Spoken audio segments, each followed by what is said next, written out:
I begyndelsen skabte Gud himlen og jorden. Jorden var dengang tomhed og øde, der var mørke over urdybet, og Guds ånd svævede over vandene. Gud sagde, der skal være lys, og der blev lys. Gud så, lyset var godt, og Gud skilte lyset fra mørket. Gud kaldte lyset dag, og mørke kaldte han nat. Så blev det aften, og det blev morgen første dag. Gud sagde, der skal være hvælving i vandene, der skal skille vandene. Og det skete. Gud skabte hvælvingen, som skilte vandene under hvælvingen fra vand over hvælvingen. Gud kaldte hvælvingen himmel, så blev det aften, og det blev morgen anden dag. Gud sagde, vand under himlen skal samle sig på et sted, så det tørre land kom til syne, og det skete. Gud kaldte det tørre land jord, og det sted, hvor vandet samlede sig, kaldte han hav. Gud så, at det var godt. Gud sagde, jorden skal grønnes, planter der sætter frø, og alle slags frugttræer, der bærer frugt med kerner, skal være på jorden. Og det skete.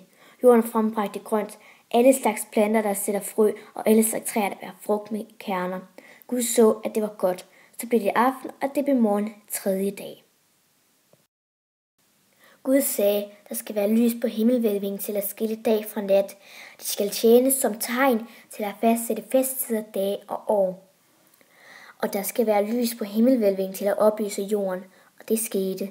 Gud skabte de to store lys, det største til at herske om dagen, det mindste til at herske om natten, og stjernerne.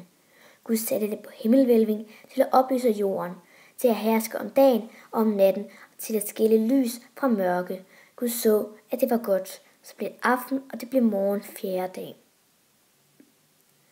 Gud sagde, vandet skal vrimle med levende væsener, og fugle skal flyve over jorden oppe under himmelhvælvingen, og det skete.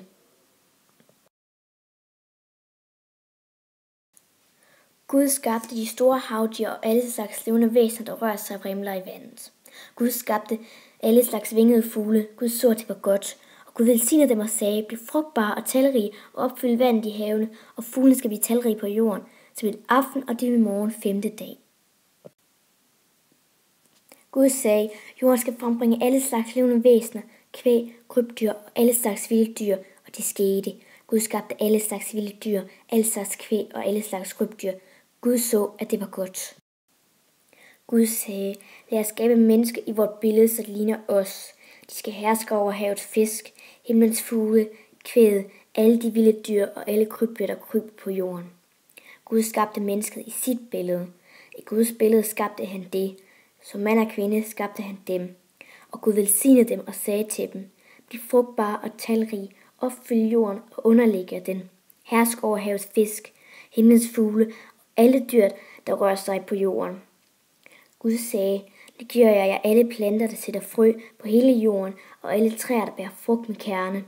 Dem skal I have til føde, til alle de vilde dyr og til alle himlens fugle, ja til alt levende, der rører på sig på jorden, giver jeg alle grønne planter som føde.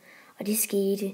Gud så alt, hvad han havde skabt, og han så, hvor godt det var. Så blev det aften, og det blev morgen den sjette dag. Således blev himlen og jorden og hele himlens hær fuldendt. På den syvende dag var Gud færdig med det arbejde, han havde udført, og på den syvende dag hvilede han efter alt det arbejde, han havde udført. Gud velsignede den syvende dag og helligede den, for på den dag hvilede han efter alt det arbejde, han havde udført, da han skabte. Det var himlens og jordens skabelseshistorie.